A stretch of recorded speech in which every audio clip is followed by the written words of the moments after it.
Jadi yang sukses membuat Anies kalah ini adalah mereka yang sukses sadar bahwa Anies tidak bisa menang itu 1 bulan sebelum Pilpres. Wih, bisa dibongkar sedikit, ceritakan sedikit. Jadi saya sudah yakin Anies tidak bisa menang. Target kita sebenarnya hanya 35%. Iya betul. 35% itu kalau Anies sampai di 35% itu 2 putaran. 2 putaran. Ya. Tapi karena tidak sampai 35%, ya sudah tidak bisa. Kenapa saya tidak pernah bicara sampai kemudian ada putusan MK? Karena saya tidak mau menggebosi perjuangan teman-teman. Sampai hari ini pasukan Korean yang datang ke MK itu jumlahnya sangat banyak. Dari Makassar berangkat, dari Jawa Timur berangkat, dari Semarang berangkat, Jogja berangkat ke Jakarta. Dan saya tidak mau bicara soal apapun. Sampai mereka bertanya-tanya, Bang Ramli kok diam gitu? Ya, Pak Ketum diam nih. Iya, karena saya tahu kondisi internal. Saya kondisi internal, dan ketika tahu kondisi internal, ya kita juga sadar ini susah menang. Jadi bukan cuma Real Madrid yang bermain bagus, ya, tapi karena Barcelona tidak bermain baik. Jadi kalau saya asumsinya ke situ. Nah, problem terbesar di tim Anies ini adalah orang yang buat saya seperti apa ya? Seperti kalau zaman Rasulullah itu seperti Nabi Muhammad dengan Abu Bakar As-Siddiq. Iya. Ini ada orang yang sukses memisahkan mereka. Iya. Dan di luar tidak kelihatan. Di luar tidak kelihatan. Iya, tapi kalau kita lihat di TV. Tapi di dalam itu terasa. Bukan cuma terasa. Memang kita lakukan itu tiap hari itu. Performance kalau di debat, Pak. Jadi kalau kita lihat itu, ya ini problem utama di tim Anies ya. Keberhasilan, jadi yang sukses membuat Anies kalah ini adalah mereka yang sukses memisahkan Anies Baswedan dengan Sudirman Said.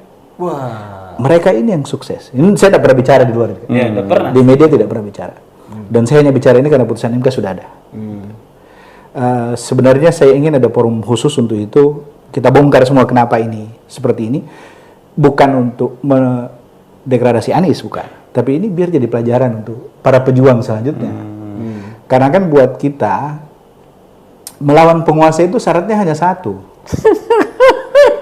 Mendapatkan pertolongan. Iya.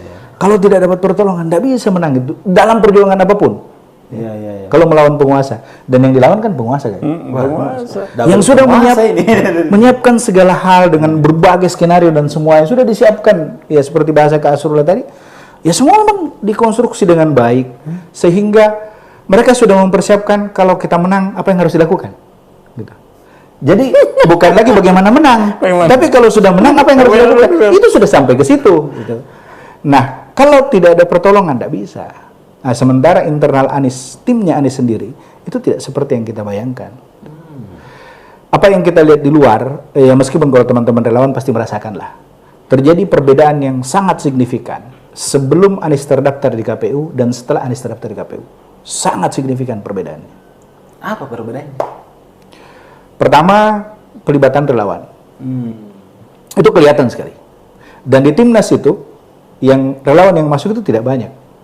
Mereka tidak pernah lagi dilibatkan pengambilan keputusan. Ya kalau saya masih masuk lah, karena jadi jubir kan. Tapi mereka tidak lagi dilibatkan pengambilan keputusan. Jadi, kemudian yang kedua, tim yang terbentuk itu tidak bekerja. Kalau bahasa dalamnya itu, ada tim di dalam tim. Meskipun ini hal biasa dalam tim pemenangan, tetapi kita melihat ini justru jadi titik lemah. Gitu ya. Biasanya itu jadi titik kekuatan karena bisa confidence, bisa menjaga sesuatu supaya kerahasiaan itu tidak melebar kemana-mana. Kemudian kehilangan Sudirman Said ini. Jadi Sudirman Said itu bagi saya, dia punya tingkat keikhlasan yang sangat tinggi. Dalam kondisi dipojokkan, dibuang, didegradasi, dihilangkan, dia tetap berjuang. Bahkan yang menyelamatkan keberadaan saksi terakhir itu Sudirman Said. Iya. 1 bulan menjelang pemilu, tidak ada saksinya Anies itu. Iya. 1 bulan sebelum pemilu. Jadi kalau saya ditanya soal Pilpres, 1 bulan sebelum pemilu, saya sudah yakin Anies kalah. Tapi saya tidak pada semangat, saya tetap berjuang. Saya menunjukkan kalau sampai titik akhir pun saya masih berjuang. Gitu. Ya meskipun saya sudah yakin bahwa kita akan kalah. Dan problem utamanya ya ada di situ. Yang sukses membuat Anies kalah yang mereka yang sukses memisahkan Anies Baswedan dengan Sudirman Said. Tapi ini hanya kelihatan di dalam, tidak kelihatan dari Tidak luar. keluar ya, betul. Iya, karena kalau kita lihat Kak Hasrullah seperti tadi bilang, Kalau di debat-debat kalau dari luar Kak, masih bagus kelihatan ini. Dari luar, masih bagus kelihatan. Jadi seperti relawan itu ketika dia tidak diberi ruang gitu, mereka tetap beraktivitas, mereka tetap bekerja. Dan muncullah seperti ide-ide seperti spanduk rakyat. Iya. Kemudian baliho-baliho rakyat, kemudian ada kita bikin seperti jubir kampung, jubir desa dan sebagainya. Itu kreativitas relawan. Timnas tidak mengkoordinir. Ya, kalau Anies mau bertarung lagi, syarat pertama ya kumpulkan kembali kekuatan-kekuatan lama itu. Dan jangan pernah meninggalkan orang-orang yang masuk dalam kelompok as-sabiqunal awwalun. Ini problemnya Anies kalau saya. Gitu ya. Situ. Kalau tim Ganjar saya tidak tahu ya seperti apa, tapi kalau di Anies ya seperti itulah posisinya. Kalau mau bertarung lagi 2029, ini harus diselesaikan. Ya, karena kita jadinya akan mengambil kesimpulan bahwa Anies sendiri telah menyia-nyiakan kepercayaan jutaan bahkan puluhan juta orang.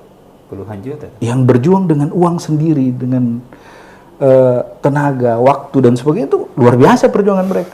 20 juta lebih kan? Dan itu sia-sia dalam kondisi internal sendiri tidak begitu baik.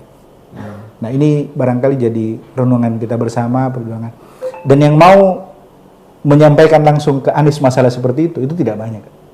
Kenapa? Karena ada juga kelompok-kelompok, ada orang-orang di sekitar Anies yang menjaga peluang untuk jadi pejabat. Gitu. Kalau saya kan tidak peduli. Saya mau jadi menteri, jadi komisaris, jadi apa, saya tidak peduli dengan itu. Jadi kalau ada sesuatu yang saya merasa tidak nyaman, saya sampaikan langsung ke Pak Anies. Bukan ke orang lain. Tapi kan tidak berubah. Ya. Nah, terakhir Pak Sudirman itu menyampaikan ke Pak Surya Paloh bahwa dia mau keluar, tidak lagi aktif dalam tim. Dan beberapa hari kemudian Anies dipanggil dan tidak ada perubahan dari perilaku, pola kampanye, pola pemenangan. Dan kalau kemudian orang bilang Pak Surya Paloh kemudian meninggalkan Anies, ya kalau saya wajar-wajar saja. Ya. Kenapa wajar? Ya kalau aku sudah dikasih tahu, sudah dipanggil, diberitahu dan sebagainya, kemudian tidak mendengar, ya buat apa saya tetap melindungi Bapak? Iya.